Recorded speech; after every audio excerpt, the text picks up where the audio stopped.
আমরা একটু এফএ হওয়ার বিষয়টা নিয়ে একটু আলোচনা করি। একজন এফএ অথবা ফাইন্যান্সিয়াল অ্যাসোসিয়েট যেটাকে বলে, অনেকে বলে ফিল্ড অফিসার, অনেকেই বলে আপনার এজেন্ট। আমরা যেটাই বলি না কেন, সরকারি যে নিয়োগ সেটাকে বলে ফাইন্যান্সিয়াল অ্যাসোসিয়েট। তো ফাইন্যান্সিয়াল অ্যাসোসিয়েট হতে গেলে বা হলে কী লাভ, এই বিষয়টি নিয়ে আমরা সংক্ষেপে একটু আলোচনা করি। প্রথমত আমাদের কাজটা কী।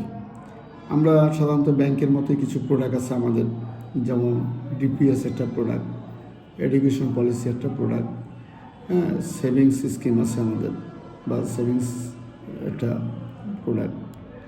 এভাবে করে দেনমোহর একটা আছে, যেটাকে দেনমোহর বিমা বলে, হজ বিমা আছে, এরকম অনেকগুলো প্রোডাক্ট আছে। তো আমি একটু ডিপিএসটা নিয়ে যদি সংক্ষেপে বলি যে একটা এফএ ডিপিএস থেকে কী বেনিফিট পাইতে পারে। ডিপিএস মানে আমরা বুঝি যে একটা গ্রাহক যদি 2000 টাকা করে প্রতি মাসে জমা করে, তাহলে সে দেখা গেছে গ্রাহক 12 মাস জমা করলো, তাহলে 24,000 টাকা তার জমা হলো। সে যদি 10 বছর এই ডিপিএসটা চালায়, তাহলে তার 2,40,000 টাকা তার জমা হলো। এটার সাথে কোম্পানি একটা ইন্টারেস্ট বা প্রফিট পাবে, ধরলাম 1 লক্ষ টাকা, তাহলে এটার জন্য কোম্পানি 3,40,000 টাকা ব্যাংক তাকে দিবে। তার মধ্যে একটা কথা আছে, 1 লাখ টাকার উপরে ব্যাংক কিন্তু একটা ট্যাক্স পে করতে হয় ব্যাংকে, যেটা হলো 15%। তাহলে 2,40,000 থেকে আর 1,03,40,000 থেকে 15% বাদ দিলে দেখা যায় বাকি টাকাটা পায়। এটা হলো একটা এনজিও অথবা একটা কোঅপারেটিভ অথবা একটা ব্যাংকের সিস্টেম। পক্ষান্তরে এই ডিপিএসটা যদি আমাদের বিমাতে করে কোনো গ্রাহক, তাহলে সে কী লাভ পাবে। সে 2,40,000 টাকা জমা করলো, সেও হয়তো এখান থেকে 1 লক্ষ টাকা প্রফিট পেল, তার 3,40,000 টাকা জমা হলো। এই 3,40,000 টাকা সে ফুল পাবে, কারণ নাম্বার 1, তার এখানে ট্যাক্স ফ্রি, এখানে কোনো তাকে ট্যাক্স দেওয়া লাগে না, অর্থাৎ এই 15% ট্যাক্স ফ্রি, এটা সে গেইন করলো। নাম্বার 2, যেহেতু এটা ইন্স্যুরেন্সের ঝুঁকি, 2,000 টাকা প্রিমিয়াম দেওয়ার পরে যদি গ্রাহক কোনো কারণে দুর্ঘটনা ঘটে, অ্যাক্সিডেন্ট হয়, তাহলে সেটা মেডিকেল কস্ট পায়, মেডিকেল খরচ পায়। কত পায়? ফেস ভ্যালুর 15%। অর্থাৎ 2,40,000 সে জমা করে নেয়, বাট জমাবে এই মর্মে ওই বেজ ধরে 15% সে এখান থেকে মেডিকেল খরচ পায়। 3 নম্বর, যেহেতু এটা ডেথ কাভারেজ আছে, ডেথ কাভারেজটা হচ্ছে কোনো কারণে সে মেয়াদের মধ্যে যদি একটা প্রিমিয়াম দিয়েও মারা যায়, তাহলে সে 2,40,000 টাকা 7 থেকে 15 কর্মদিবসের মধ্যে তার নমিনি পাবে। প্রশ্ন হলো এটা গ্রাহক পাবে, তাহলে এফএ কী ফ্যাসিলিটিস পাবে এই ডিপিএসটা থেকে। এফএ এই ডিপিএসটা থেকে যে ফ্যাসিলিটিসটা পাবে, সে 2,000 টাকা সে দিয়েছে। এই 2,000 টাকার মধ্যে থেকে সারা বাংলাদেশের 36টা যে ইন্স্যুরেন্স কোম্পানি, প্রত্যেকটা কোম্পানি মেয়াদের উপরে তাকে একটা পার্সেন্টেজ দেয়। যেমন 10 বছর মেয়াদি যদি পলিসিটা হয়, তাহলে তাকে দিবে 22%। আর যদি 15 বছর মেয়াদি হয়, তাহলে তাকে দিবে 32%। আর যদি 20 বছর মেয়াদি হয়, তাহলে তাকে দিবে 35%। এই কমিশনটা সারা বাংলাদেশের সকল কোম্পানির জন্য এক। এই কমিশনটা কতদিন পাবে? এটা 12 মাস পাবে, যেটাকে বলে ফার্স্ট ইয়ার। প্রথম 1 বছর একটা গ্রাহক এই কমিশনটা পাবে। তাহলে দ্বিতীয় বছর পলিসিটা যখন চালাবে গ্রাহক, দ্বিতীয় বছর এফএ হিসাবে আপনি সেকেন্ড ইয়ারে যাই আপনি পাবেন 10% অ্যাভারেজ। তখন 22, 32, 35 যেটাই হোক না কেন, অ্যাভারেজ 10% পাবে। এই পলিসিটা যখন তৃতীয় বছর সে চালাবে, তখন সে 5% পাবে আপ টু ম্যাচুইড। যতদিন পলিসিটা চলবে ততদিন সে 5% করে পাবে। মজার ব্যাপার হলো, একটা পলিসি বা একটা প্রোডাক্ট আমরা একবার সেল করলাম, কিন্তু গ্রাহক তার প্রয়োজনে সে 10 বছর, 15 বছর, 20 বছর চালাবে। অর্থাৎ যতদিন চালাবে ততদিন আমি কিন্তু তার কাছ থেকে 5% একটা কমিশন পাইতেই থাকবো। এটি হলো ইন্স্যুরেন্সের সবচেয়ে মজার একটা জায়গা। এখন আসেন, এটা হলো আপনি যদি কোনো মাসে 2,000 টাকা সেল করেন, ওইটার উপরে পার্সেন্টেজ পাবেন।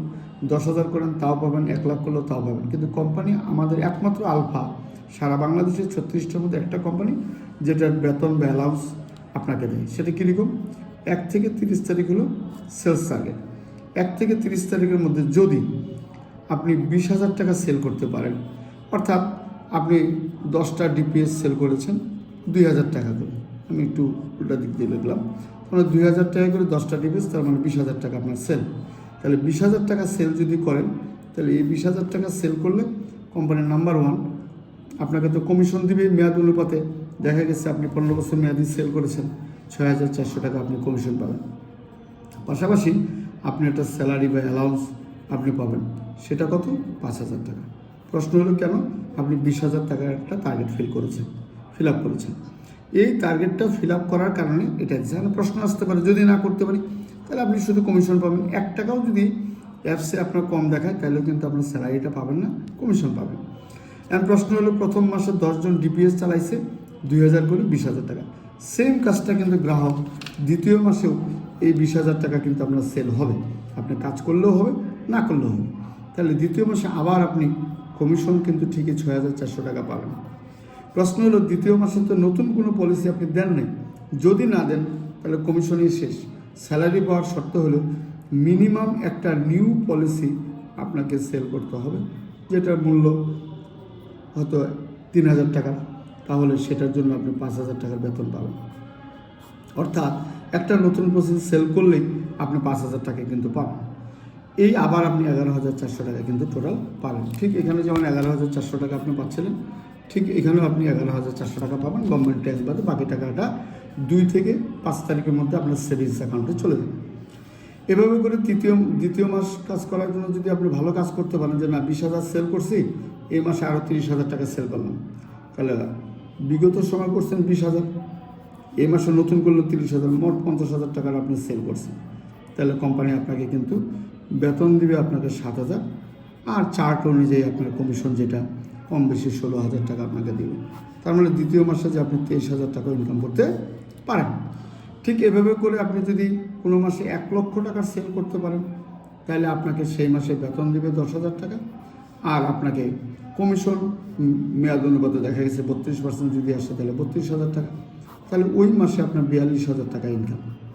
এভাবে করে যদি আপনি কন্টিনিউ করতে পারেন, তাহলে প্রতি লাখে প্রথম 2 লাখে 20,000, তারপরে প্রতি লাখে কিন্তু আপনাকে 9,000 করে দিবে। অর্থাৎ প্রথম 2 লাখে 20,000 টাকা আপনি বেতন পাবেন, থার্ড লাখ থেকে তৃতীয় লক্ষ টাকা থেকে 9,000 করে। এভাবে করে যত লাখ টাকা সেল করুন তত কমিশন এবং স্যালারি আপনি পাবেন। এখন আসেন আমাদের এখানে একটু শিটে একটু যদি জিনিসটা ক্লিয়ার করি। যেমন আপনি 5,000 টাকা সেল করলে 20,000 টাকা সেল করলে 5,000 টাকা বেতন, 50,000 সেল করলে 7,000 বেতন, 1 লাখ সেল করলে 10,000 বেতন, 1.5 লাখ সেল করলে 15,000 বেতন, 2 লাখ সেল করলে 20,000 বেতন। 2 লাখের উপরে করলে তার পরবর্তী লাখ থেকে 9,000 টাকা করে প্রতি লাখে পাবেন, যত লক্ষ। আরেকটা মজার ব্যাপার হলো টোটাল 15টা ফ্যাসিলিটিস আলফা থেকে ইনকাম করা যায় 15ভাবে। তার মধ্যে একটা হলো কমিশন, আরেকটা হলো স্যালারি, আরেকটা হলো 4M ক্লাব। মানে আপনি যদি 1 মাসে মাত্র 4টা পলিসি দেন, টাকার ফিকার যাই হোক, তাহলে কোম্পানি থেকে একটা মোবাইল বিল পাবেন, সেটা 300 টাকা। আপনি যদি কোয়ার্টার বোনাস পেতে চান, 3 মাসে একটা ভালো রেজাল্ট করলে আপনাকে একটা কোয়ার্টার বোনাস দেবে। মিনিমাম 3 লাখ টাকা, 1.5 লাখ থেকে 3 লাখ করলে আপনি কিন্তু 7,000 পাবেন। মজার ব্যাপারটা হলো যেই সেলটার কারণে বেতন পাচ্ছেন কম, ওই সেলটাই আবার কাউন্ট করতেছে 3 মাসে। ঠিক এইভাবে আপনি 25,000 টাকা মতো পেতে পারেন। আপনার ফার্স্ট ইয়ার 1 বছর কাজ করার পরে আপনি যা কমিশন অর্জন করবেন সেই টাকাটার উপরে একটা বোনাস পাবেন 10%। সেটা ছোট্ট কন্ডিশন, ওর 4টা আপনার দেখা গেছে 40টা পলিসি আর 5 লাখ টাকা সেল করলে এই সুযোগটা আপনি পাবেন। এভাবে করে অনেকগুলো সুযোগ আছে। আরেকটা হলো গ্রুপ অ্যান্ড হেলথ কাভারেজ। আপনি 1 বছরে 30টা পলিসি 3 লাখ টাকার সেল করলে আপনি আপনার পরিবারের 4 জন আপনার স্বাস্থ্য সুরক্ষার আওতায় থাকবেন। মিনিমাম চিকিৎসা খরচ 20,000 থেকে 20 লাখ টাকা পর্যন্ত পেতে পারেন, আপনার বিজনেস কন্ডিশনের উপর নির্ভর করে। লিডার্স ক্লাব, 4টা লিডার্স ক্লাব আছে। এটার জন্য অ্যাওয়ার্ড নাইট হয়, আপনাকে সম্মান জানাবে বিভিন্নভাবে। যদি আপনি 40টা পলিসি 5 লাখ টাকা সেল করেন তাহলে আপনাকে 12,000 টাকার একটা সম্মানী দিবে, ঢাকায় আপনাকে সেলিব্রেট করবে, আপনাকে একটা সার্টিফিকেট দিবে। আর যদি সিনিয়র হন টাকার পরিমাণটা বেড়ে যাবে, 20,000 টাকা আপনাকে দেবে। আর যদি আপনি সেঞ্চুরিয়ান হন 25,000 টাকা দেবে। আর যদি ভিআইপি হন তাহলে আপনাকে 50,000 টাকা বিমানে যাতায়াত, যে এলাকা সেখান থেকে বিমান খরচ দেবে। আপনি বিমানে আসেন, বাসে আসেন, আপনাকে 50,000 টাকা দেবে। এরপরে আলফা ক্লাব, যদি আপনি এখানে মিনিমাম 10 ইয়ার্স 10 বছর এটার সাথে থাকেন তাহলে এখান থেকে বিভিন্ন একটা ক্লাবের মেম্বার হিসেবে অনেক ফ্যাসিলিটিস পাবেন। রয়্যালিটি ইনকাম, আপনি মনে করতে পারেন আমি একজন এফি, আমি কিছু মানুষকে রেফার করেও ইনকাম করতে পারি, এটা হলো 2.5% পাবেন। রেফারেল বোনাস যেটাকে আমরা বলি, এই রেফারেল বোনাস হচ্ছে কাউকে রেফার করেও আপনি কিন্তু এখান থেকে ইনকাম করতে পারবেন। যেমন আমি একজন এফে, আমি আরও 2 জন কাজ করতে চাই, তাকে যদি করি তাহলে আমার কী লাগে, তাকে রেফার করলে আপনি তার সেল সে তার মতো করে করবে, আমি 2.5% তার কাছ থেকে ইনকাম পাবো। International convention facility, national international অনেকগুলো ট্যুর হয়, কক্সবাজার, দেশে বাইরে। যেমন রানিং আমাদের এখন মালয়েশিয়া কন্টেস্ট চলতেছে, এই টার্গেট ফিল আপ করলে কোম্পানি শুধু পাসপোর্ট জমা দেবেন, কোম্পানি আপনাকে যাওয়া আসা হোটেল থাকা খাওয়া এভরিথিং বেয়ার করবে। বাৎসরিক একটা পিকনিক ক্লাব হয়, 3,30,টা পলিসি 4 লাখ টাকা সেল করলে আপনি আপনার পরিবার সহ বাংলাদেশের যে সমস্ত পিকনিক স্পট আপনাকে নিয়ে যাবে কোম্পানি কলেজে।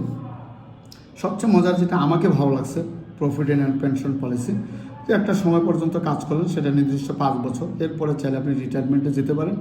আপনি এই রিটায়ারমেন্ট যাওয়ার আগে 1 বছর পর থেকে আপনার কাছ থেকে 5%, কোম্পানি দিয়ে 5%, 10% আপনার নামে প্রভিডেন্ট পেনশন জমা থাকবে। এই টাকাটা 5 বছর পরে পুরোটাই তুলতে পারেন, আবার পেনশন আকারে নিতে পারেন। এরপরে চাইলে আপনি প্রমোশন নিতে পারেন। 1 বছর কাজ করলে কিছু প্রমোশনের জন্য ক্রাইটেরিয়া থাকে, যেমনটা আপনি লিডার্স ক্লাব যে কোনো একটা করলে প্রমোশনের জন্য কোয়ালিফাই হন, ভাইবা দিয়ে আপনি আপনার প্রমোশনটা নিতে পারবেন। এই ছিল সংক্ষেপে কিছু আলোচনা। সর্বসাকুল এই কথাটা দিয়ে শেষ করতে চাই, যদি আপনি মনে করেন যে আমার এখানে কাজটা করার জন্য অ্যাকচুয়ালি আমার টাকার দরকার, আমি তাকেই প্রেফার করি, তাকেই আমি পরামর্শ দিই। আপনি যদি সত্যিকার অর্থে মনে করেন আমার আনলিমিটেড একটা ইনকাম দরকার, তাহলে আমি বলি এটা আপনার জন্য। আর যার অল্পতে সন্তুষ্ট তাকে এটা নিয়ে করার দরকার নেই, কারণ এখানে ভালো কিছু একটা সুযোগ সুবিধা আছে, এটা আপনি নিতে পারেন। Thank you.